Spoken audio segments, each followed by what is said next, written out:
Senate Majority Leader John Thune praised lawmakers Thursday for fast-tracking confirmation hearings for President-elect Trump's cabinet nominees. On Thursday, senators heard from Trump's picks for Secretary of the Interior Doug Burgum, Secretary of the Treasury Scott Bessent, Environmental Protection Agency Administrator Leah Zeldin, and Housing and Urban Development Secretary Scott Turner. Confirmation hearings will continue Friday with North Dakota Governor Kristi Noem, Trump's pick for Homeland Security Secretary. For more, let's bring in CBS News political reporter Taurean Small, who's been following the confirmation hearings on Capitol Hill. So, Taurean, what are your main takeaways from Thursday's confirmation hearings?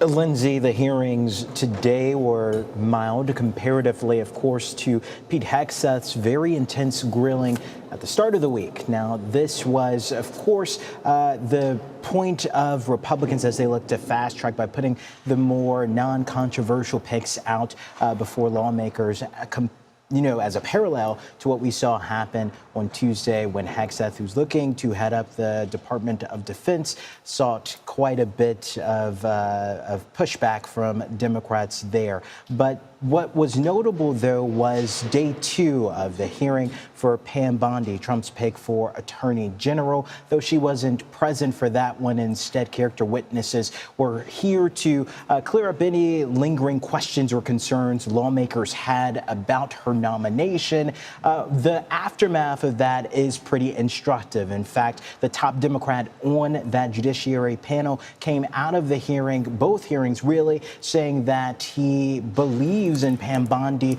basically saying that she did an outstanding job when she was during the testimony, defending herself from claims that she would be a lackey of Trump to go after some of his political rivals. Also, an explanation of her previous election denialism. In short, some Democrats are supportive of her nomination, so it's likely she'll be confirmed in the coming days. Well, Democrats on the House Judiciary Committee wrote a letter Thursday urging Attorney General Garland to release the second volume of Special Counsel Jack Smith's report detailing the classified documents investigation into President-elect Trump. What are you hearing about this?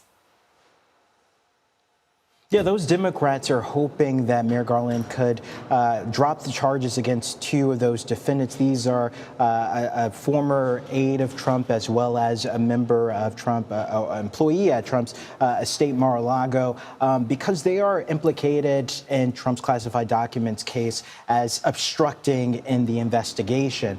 The reason why they're hoping that he does that is so Merrick Garland can release the full Jack Smith report on exactly what happened, the investigation, and to what exactly happened there.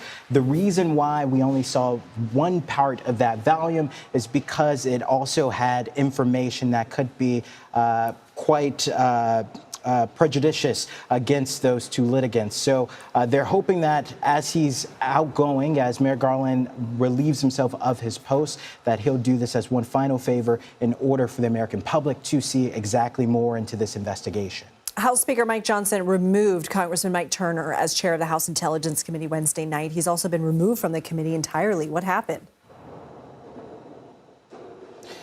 So conflicting reports here from Mike Turner himself. He's saying that, and he told this to our Margaret Brennan, that he was fired by the House Speaker because of influence from Mar-a-Lago. The House Speaker, though, is saying that this was something that he did on his own as he reflected on this new Congress, on a new intel community, and it says it's time for a restart or a refresh. What's peculiar about the timing here, though, is there are procedures that happen not just in Congress, but also when it comes to these committees.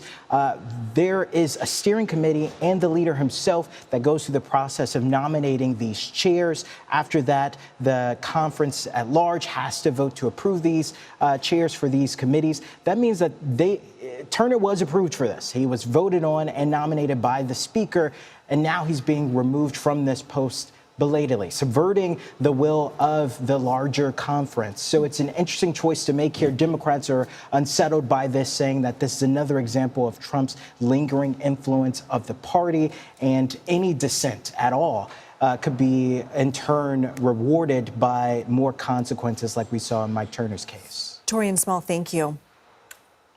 For more, let's bring in CBS News political reporter Aaron Navarro in West Palm Beach. So, Aaron, we were just talking about this. Congressman Turner removed as House Intel chair following, quote, concerns for Mar-a-Lago. What are you hearing?